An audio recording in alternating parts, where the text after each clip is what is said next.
നമസ്കാരം. മലയാളി വാർത്ത ഇൻസൈഡിലേക്ക് സ്വാഗതം.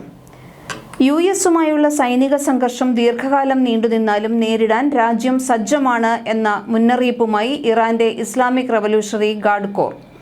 അമേരിക്കയും ഇറാനും തമ്മിലുള്ള ഏറ്റുമുട്ടൽ അവസാനിപ്പിക്കാൻ നയതന്ത്ര നീക്കങ്ങൾ നടക്കുന്നതിനിടെയാണ് സംഘർഷം ദീർഘകാലത്തേക്ക് തുടരാനുള്ള തയ്യാറെടുപ്പിലാണ് ഇറാൻ എന്ന സൂചനകൾ പുറത്തുവരുന്നത്. ഇറാന്റെ തന്ത്രം അമേരിക്കയെ സൈനികമായി തോൽപ്പിക്കുക എന്നതിലുപരി യുദ്ധത്തിന്റെ ചെലവും സമ്മർദ്ദവും അമേരിക്കയ്ക്ക് ദീർഘകാലം താങ്ങാനാകാത്ത തരത്തിലാക്കുക എന്നതാണെന്നാണ് റിപ്പോർട്ടുകൾ സൂചിപ്പിക്കുന്നത്. ഇറാന്റെ മുതിർന്ന IRGC ഉപദേഷ്ടാവ് മുഹമ്മദ് റേസ നഖ്ദിയുടെ പരാമർശങ്ങളും ഇതിലേക്കാണ് വിരൽ ചൂണ്ടുന്നത്. ഇതിനിടെ അമേരിക്കയുടെ ഭാഗത്തുനിന്നും പിന്നോട്ടു പോകുന്ന സൂചനയല്ല ലഭിക്കുന്നതും. US പ്രസിഡന്റ് ഡൊണാൾഡ് ട്രംപിന്റെ ഭരണകാലാവധി അവസാനിക്കുന്ന 2029 ജനുവരി വരെയും യുദ്ധം തുടരാൻ തങ്ങൾക്ക് സാധിക്കുമെന്ന് IRGC കമാൻഡർ ഇൻ ചീഫിന്റെ മുതിർന്ന ഉപദേഷ്ടാവ് ബ്രിഗേഡിയർ ജനറൽ മുഹമ്മദ് റസ നഖ്ദി വെളിപ്പെടുത്തി. ശത്രുക്കൾ ഒരിക്കലും ഇറാനെ ആക്രമിക്കാൻ ധൈര്യപ്പെടാത്ത തരത്തിലുള്ള പ്രതിരോധ ശേഷി കൈവരിക്കാനാണ് ഈ ദീർഘകാല യുദ്ധതന്ത്രമെന്നും അദ്ദേഹം ഒരു അമേരിക്കൻ മാധ്യമത്തിന് നൽകിയ അഭിമുഖത്തിൽ മുന്നറിയിപ്പ് നൽകിക്കഴിഞ്ഞു. US മാധ്യമമായ PBSന് നൽകിയ അഭിമുഖത്തിലാണ് ഇറാന്റെ പുതിയ ദീർഘകാല യുദ്ധതന്ത്രങ്ങളെക്കുറിച്ച് അദ്ദേഹം പ്രതികരിച്ചത്. കഴിഞ്ഞ 5 മാസമായി തുടരുന്ന നേരിട്ടുള്ള പോരാട്ടത്തിലൂടെ USന്റെ സൈനിക ശക്തിയെയും ബലഹീനതകളെയും കൃത്യമായി മനസ്സിലാക്കാൻ ഇറാന് സാധിച്ചിട്ടുണ്ടെന്ന് നഖ്ദി അവകാശപ്പെട്ടു. യുദ്ധത്തിൽ വെറുമൊരു അതിജീവനം മാത്രമല്ല ഇറാൻ ലക്ഷ്യമിടുന്നത്, മറിച്ച് ഭാവിയിൽ തങ്ങൾക്കെതിരെ ഒരു ആക്രമണത്തിന് തുനിയാൻ എതിരാളികൾ ഭയക്കുന്ന രീതിയിലുള്ള ശക്തമായ പ്രതിരോധ ശേഷി കെട്ടിപ്പടുക്കുകയാണ് പ്രധാന ലക്ഷ്യമെന്നും അദ്ദേഹം വ്യക്തമാക്കി. യുദ്ധം ദീർഘിപ്പിക്കുന്നതിലൂടെ ശത്രുക്കൾക്ക് നിഷേധാത്മകമായ സാമ്പത്തിക സൈനിക പ്രത്യാഘാതങ്ങൾ ഉണ്ടാക്കാനും തങ്ങളുടെ പ്രതിരോധ ശേഷി വർദ്ധിപ്പിക്കാനും സാധിക്കുമെന്ന് നഖ്ദി ചൂണ്ടിക്കാട്ടി. ശത്രുക്കൾ നമ്മെ ആക്രമിക്കാൻ ഇനി ഒരിക്കലും ധൈര്യപ്പെടാത്ത തരത്തിലുള്ള ഒരു പ്രതിരോധ ശേഷി തങ്ങൾ കൈവരിക്കേണ്ടതുണ്ട്. എങ്കിൽ മാത്രമേ ഭാവിയിൽ ഞങ്ങൾക്ക് സുരക്ഷിതമായി ജീവിക്കാൻ സാധിക്കൂ എന്നാണ് ജനറൽ മുഹമ്മദ് റസ നഖ്ദി പറയുന്നത്. അടുത്ത US പ്രസിഡന്റ് തെരഞ്ഞെടുപ്പ് വരെ പോരാട്ടം നീട്ടിക്കൊണ്ടു പോകുന്നതിലൂടെ USന്റെ വിഭവങ്ങളും സൈനിക ശേഷിയും ചോർത്തിയെടുക്കാൻ സാധിക്കും എന്നുള്ളതാണ് ഏറ്റവും വലിയ നേട്ടമായി കരുതുന്നത്. ഇത് ഇറാനെതിരായ ഭാവി ആക്രമണങ്ങളുടെ ചെലവ് വൻതോതിൽ വർദ്ധിപ്പിക്കും. ദീർഘകാല യുദ്ധത്തെ ഒരു സൈനിക ഭാരമായിട്ടല്ല, മറിച്ച് USന്റെയും ഇസ്രയേലിന്റെയും ഭാവി അധിനിവേശ നീക്കങ്ങളെ പ്രതിരോധിക്കാനുള്ള തന്ത്രപരമായ ഒരു അവസരമായിട്ടാണ് ഇറാൻ വീക്ഷിക്കുന്നത് എന്നാണ് അദ്ദേഹത്തിന്റെ വാക്കുകളിൽ നിന്നും നമുക്ക് വ്യക്തമാകുന്നത്. ഇതിനു മുൻപ് USുമായി നേരിട്ടൊരു പരമ്പരാഗത യുദ്ധത്തിൽ ഏർപ്പെട്ട പരിചയം ഇറാന് ഉണ്ടായിരുന്നില്ല. എന്നാൽ കഴിഞ്ഞ 5 മാസത്തെ സംഘർഷം ഇറാന്റെ സൈനിക വിഭാഗത്തിന് മികച്ച അനുഭവ സമ്പത്ത് നൽകിയതായാണ് നഖ്ദിയുടെ അഭിപ്രായം. USനോട് എങ്ങനെ പോരാടണമെന്ന് യഥാർത്ഥ യുദ്ധത്തിലൂടെ തന്നെ ഞങ്ങൾ പഠിച്ചു കഴിഞ്ഞു എന്നാണ് ഇറാന്റെ സൈനിക വക്താക്കൾ പറയുന്നത്. പോരാട്ടത്തിനിടയിൽ US സൈന്യത്തിന്റെ തന്ത്രപരമായ വിടവുകളും ബലഹീനതകളും കണ്ടെത്താൻ കഴിഞ്ഞു.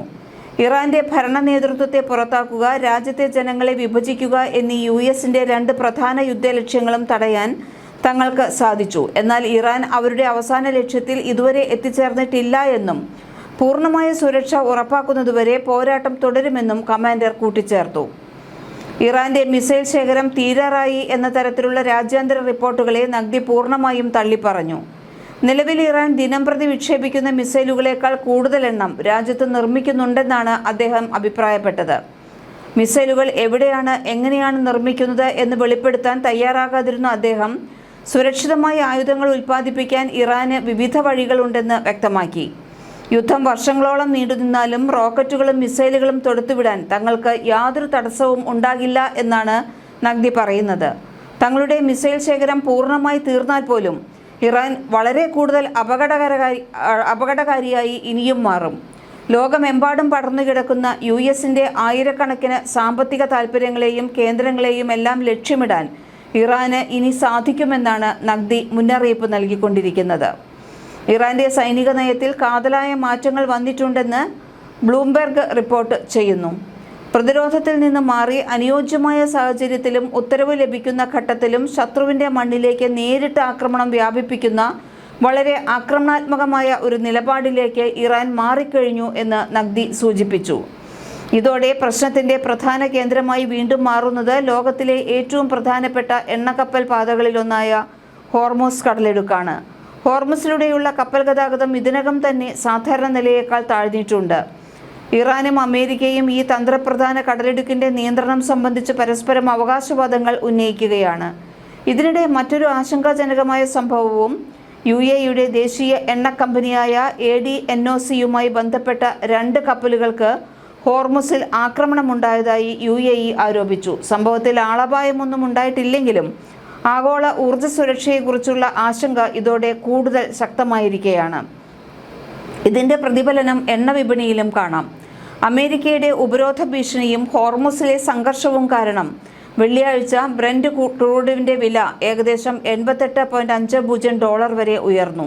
മിഡിൽ ഈസ്റ്റിൽ നിന്നുള്ള എണ്ണ വിതരണം തടസ്സപ്പെടുമോ എന്ന ആശങ്കയാണ് വിപണിയെ പ്രധാനമായും സ്വാധീനിക്കുന്നതും. ഹോർമുസ് കടലിടുക്കിൽ ഇറാൻ നടത്തുന്ന ഇടപെടലുകളെ നഖ്ദി ന്യായീകരിക്കുകയാണ്. യുദ്ധസമയത്ത് തങ്ങളുടെ സുരക്ഷയ്ക്ക് ഭീഷണിയാകുന്ന കപ്പലുകളുടെ സഞ്ചാരം തടയാനും നിയന്ത്രിക്കാനും ഇറാന് വലിയ അവകാശമുണ്ടെന്ന് അദ്ദേഹം വാദിച്ചു. യുദ്ധത്തിന് മുൻപ് ലോകത്തിലെ 1/5 ക്രൂഡ് ഓയിലും ദ്രവീകൃത പ്രകൃതിവാതകവും കടന്നുപോയിരുന്നത് ഹോർമുസ് വഴിയായിരുന്നു. കപ്പൽ ഗതാഗതം ഇപ്പോഴും നടക്കുന്നുണ്ടെങ്കിലും യുദ്ധത്തിന് മുൻപുള്ള അവസ്ഥയെ അപേക്ഷിച്ചു നോക്കുമ്പോൾ ചരക്കുനീക്കം ഗണ്യമായി കുറഞ്ഞിട്ടുണ്ട്. ജലപാതയുടെ നിയന്ത്രണവും സുരക്ഷയും സംബന്ധിച്ച് US-ഉം ഇറാനും തമ്മിലുള്ള തർക്കം ഇപ്പോഴും പരിഹരിക്കപ്പെടാതെ തന്നെ തുടരുകയാണ്. US-നെ പ്രതിരോധിക്കാൻ ഇറാന് ആണവായുധങ്ങളുടെ ഒന്നും യാതൊരു ആവശ്യവുമില്ലെന്നാണ് നഖ്ദി പറയുന്നത്. ആണവായുധം ഉപയോഗിക്കാൻ വാഷിംഗ്ടൺ മുതിരുകയാണെങ്കിൽ അത് US-ന് തന്നെ ഗുരുതരമായ പ്രത്യാഘാതങ്ങൾ സൃഷ്ടിക്കുമെന്നും അദ്ദേഹം PBS-നോട് പറഞ്ഞു. ഇറാൻ ആണവ ബോംബ് നിർമ്മിക്കാൻ ശ്രമിക്കുന്നു എന്ന വാദങ്ങൾ തള്ളിക്കളഞ്ഞ അദ്ദേഹം ലോകമെമ്പാടുമുള്ള ജനങ്ങളുടെ പിന്തുണയാണ് ഇറാന്റെ യഥാർത്ഥ ആണവ ബോംബ് എന്ന് പറയുന്നു. ഞങ്ങൾക്ക് ആണവ ബോംബുകളുടെ ആവശ്യമില്ല, വൻതോതിലുള്ള കൂട്ടക്കൊലകളുടെ ആവശ്യവുമില്ല. ജനങ്ങളുടെ ജനകീയ അടിത്തറയും ആത്മവീര്യവുമാണ് കരുത്ത്, നഖ്ദി വ്യക്തമാക്കി. ജനറൽ മുഹമ്മദ് റസ നഖ്ദിയുടെ പ്രസ്താവനകൾ വ്യക്തമാക്കുന്നത് US-ഉമായുള്ള സംഘർഷത്തിൽ പെട്ടെന്നൊരു ഒത്തുതീർപ്പിന് ഇറാൻ തയ്യാറല്ല എന്നാണ്. ദീർഘകാല യുദ്ധത്തിലൂടെ US-ന്റെ സൈനികവും സാമ്പത്തികവുമായ ശക്തിയെ ക്ഷയിപ്പിക്കാനും അങ്ങനെ മേഖലയിൽ തങ്ങളുടെ മേധാവിത്വം ഉറപ്പിക്കാനുമാണ് ഇപ്പോൾ ഇറാൻ ശ്രമിച്ചുകൊണ്ടിരിക്കുന്നത്. ഇത് മധ്യപൂർവേഷ്യയിൽ വരും വർഷങ്ങളിലും വൻ പ്രക്ഷുബ്ധതകൾക്ക് വഴിവെച്ചേക്കാം എന്നതിൽ യാതൊരു സംശയവുമില്ല. ഇറാനുമായുള്ള യുദ്ധത്തിൽ അമേരിക്കയ്ക്ക് ചുരുങ്ങിയത് 45 MQ-9 Reaper surveillance and strike ഡ്രോണുകൾ നഷ്ടമായി എന്ന റിപ്പോർട്ടുണ്ട്. ഇത് US സൈന്യത്തിന്റെ കൈവശമുള്ള MQ-9 ഫ്ലീറ്റിന്റെ 4/1 വരുമെന്നും ഇതുവഴി അമേരിക്കൻ ഖജനാവിന് $130 കോടി നഷ്ടമുണ്ടായെന്നും വാഷിംഗ്ടൺ പോസ്റ്റ് റിപ്പോർട്ട് ചെയ്തിരുന്നു. എല്ലാ ഡ്രോണുകളും വെടിയേറ്റല്ല തകർന്നതെന്നും ചിലതൊക്കെ നിയന്ത്രിക്കുന്നവരും എയർക്രാഫ്റ്റിനും തമ്മിലുണ്ടായ ആശയവിനിമയത്തിലെ അപാകതയെ തുടർന്ന് തകർന്നു വീഴുകയാണെന്നും റിപ്പോർട്ടിലുണ്ട്. ഇക്കൊല്ലം ഫെബ്രുവരി 28-ന് ഇറാനുമായി യുദ്ധം ആരംഭിക്കുന്ന സമയത്ത് US-ന് ഏകദേശം 185 MQ-9 റീപ്പറുകൾ ഉണ്ടായിരുന്നുവെന്നാണ് കണക്ക്. ഇതിൽ 165 എയർഫോഴ്സിന്റെയും 20 മറീൻ കോറിന്റെയും കൈവശമായിരുന്നു ഉണ്ടായിരുന്നത്. ഇതിൽ മറീൻ കോറിന്റെ കൈവശമുള്ള റീപ്പറുകൾ ഒന്നും തന്നെ നഷ്ടമായിട്ടില്ലെന്നാണ് വിവരം. നിരീക്ഷണത്തിനും കൃത്യതയാർന്ന ആക്രമണത്തിനും ഉപയോഗിക്കുന്ന MQ-9 റീപ്പറുകളുടെ നിർമ്മാതാക്കൾ ജനറൽ അറ്റോമിക്സ് ആണ്.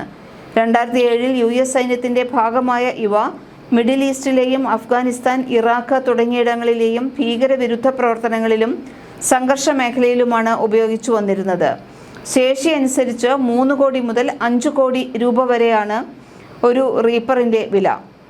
ഹോർമുസ് കടലിടുക്കിന് മുകളിൽ വെച്ചാണ് പല MQ-9 റീപ്പറുകളും വെടിവെച്ച് വീഴ്ത്തപ്പെട്ടതെന്നാണ് റിപ്പോർട്ട്. മലയാളി വാർത്ത ഇൻസൈഡ്.